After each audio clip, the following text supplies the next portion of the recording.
আসসালামু আলাইকুম। সবাই কেমন আছেন? আলহামদুলিল্লাহ আমি ভালো আছি। বের হয়ে গেলাম, যাব বসুন্ধরায় মেট্রো রেলে করে। মেট্রো রেলে আসলে তাড়াতাড়ি চলে আসা যায়, আবার তাড়াতাড়ি চলেও যাওয়া যায়। কোনো টেনশন নেই যানজটের। গাড়ি নিয়ে আসলে মিরপুর থেকে বসুন্ধরা, আর বসুন্ধরা থেকে মিরপুর ৩-৪ ঘন্টা লেগে যায়। আমার একদমই ভালো লাগে না রাস্তাঘাটে এভাবে বসে থাকতে। বসুন্ধরায় আজকে প্রচুর ভিড় পুজোর জন্য। যাই হোক, আমার বেশিক্ষণ লাগবে না, আমার কাজটা সেরেই আজকে চলে যাব। আরেকটা অন্য কাজ আছে, সেখানেও যেতে হবে। মেট্রো রেলে আসাতে খুবই তাড়াতাড়ি চলে আসলাম। আজকে এত ভিড়, অনেকক্ষণ পর একটু চান্স পেলাম দুজনে একটু ভিডিও করার। এই একজন মানুষ যে নাকি আমাকে সুখে দুঃখে সারাক্ষণই আগলে রাখে। বসুন্ধরা মার্কেটে আসার বিশেষ একটা কারণ হচ্ছে, এখন তো বয়স হয়েছে, তাই যেই সেই প্রোডাক্টস স্কিনে মাখলে স্কিনেরও প্রবলেম হয়। তাই আমি বিডি ফ্যাশনে আসি, আর এখানকার প্রোডাক্টস আমার স্কিনে খুবই স্যুট করে। আজকে যেই ক্রিমটা নেওয়ার জন্য এসেছিলাম, এসে দেখি সেই নাইট ক্রিমটা নাই, শেষ হয়ে গেছে। তাই অন্য আরেকটা নিয়ে নিয়েছি। এটা অনেক ভালো, আর এখানকার ফেস ওয়াশগুলো অনেক ভালো। যার জন্য এসেছিলাম সেই কাজটা হয়ে গেছে, এখন চলে যাচ্ছি। যাওয়ার আগে এখানে একটু দাঁড়ালাম। এই মার্কেটে যখনই আসি সবসময় ভিড় থাকে। এই মার্কেটে আপনার প্রয়োজনীয় সব জিনিসই পেয়ে যাবেন, আর অন্য কোথাও যেতে হবে না। আমার কাছে বসুন্ধরা মার্কেটটা খুবই ভালো লাগে, তাই তো আমি সব সময় এখানেই আসি। আর এখানে মেয়েদের সুন্দর সুন্দর 3 পিসও পাওয়া যায়। যেই কাজের জন্য এসেছিলাম সেই কাজটাও হয়ে গেছে, এখন চলে যাচ্ছি। অনেক অল্প সময়ের জন্য আজকে মার্কেটে এসেছি। আমরা দুজনে মিলে আবার রওনা দিয়ে দিলাম। ঝর্ণাটা দেখে একটু দাঁড়ালাম, ভিডিও করে নিলাম। মেট্রো রেল স্টেশনে চলে আসলাম।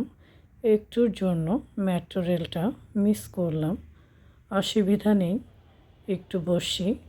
বেশিক্ষণ বসতে হলো না, মেট্রো রেল চলে আসলো। মেট্রো রেল হওয়াতে আমাদের জন্য খুবই সুবিধা হয়েছে। এখন আমি একদিকে চলে যাব, আর আপনাদের ভাইয়া থাকবে আরেক দিকে। এটা আমি খুবই এনজয় করি। মেট্রো রেল থেকে নেমে আপনাদের ভাইয়া আর আমি আবার একসাথেই হয়ে যাব। ওই যে আপনাদের ভাইয়াকে দেখা যাচ্ছে। আর আজকে দুপুরে কি রান্না করেছি চলেন দেখি। এই তো চলে এসেছি আমার রান্নাঘরে। ভাত বসিয়ে দিয়েছি, আর নিরামিষ বসিয়ে দিয়েছি। আর পাঙ্গাস মাছের মাথা দিয়ে সজনে পাতা রান্না করব আজকেও। সেদিন অনেক মজা হয়েছিল, তাই আজকেও করছি। রসুন আর পেঁয়াজটা ভেজে নেব, আর সাথে দিয়ে দিব পাঁচফোড়ন আর জিরে ফাঁকি। এই দুটো দিলে নিরামিষটা অনেক টেস্ট লাগে। পেঁয়াজ আর রসুনটা ভাজা হয়ে গেছে, এখন আমি দিয়ে দিব নিরামিষের মধ্যে।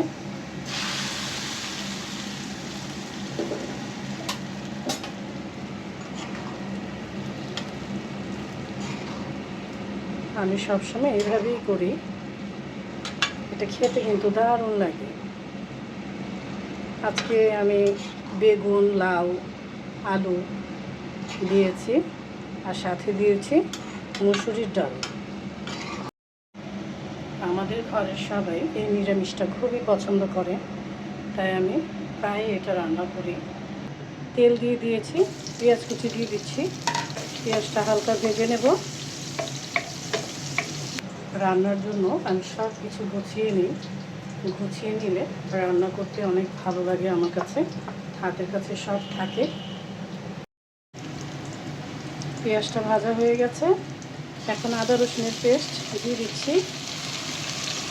দিচ্ছি হলুদ ফাঁকি, শুকনো মরিচের ফাঁকি, ধনিয়া ফাঁকি,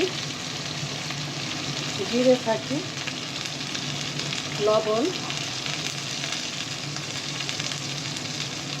অল্প করে পানি দিয়ে দিচ্ছি।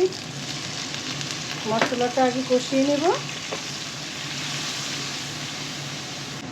মাছের মাথাটা দিয়ে দিচ্ছি। মাছের মাথার সাথে আমি সব সময় লেজটাও দিয়ে দিচ্ছি কাঁচামরিচ। কিছুক্ষণের জন্য একটু ঢেকে দিচ্ছি। দেখি নিরামিষের কি অবস্থা।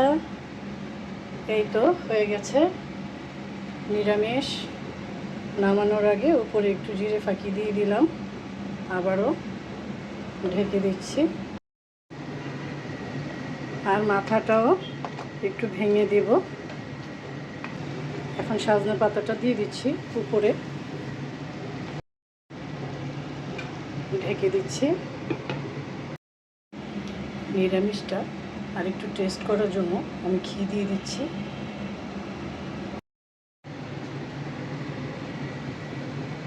এখন আমি একটু নেড়ে চেড়ে দিচ্ছি, সব কিছু একসাথে মিক্সড করে দিব। দেখেন কত সুন্দর লাগে দেখতে, আর এটা খেতে কিন্তু দারুণ লাগে, আর শরীরের জন্য খুব উপকারী একটা খাবার।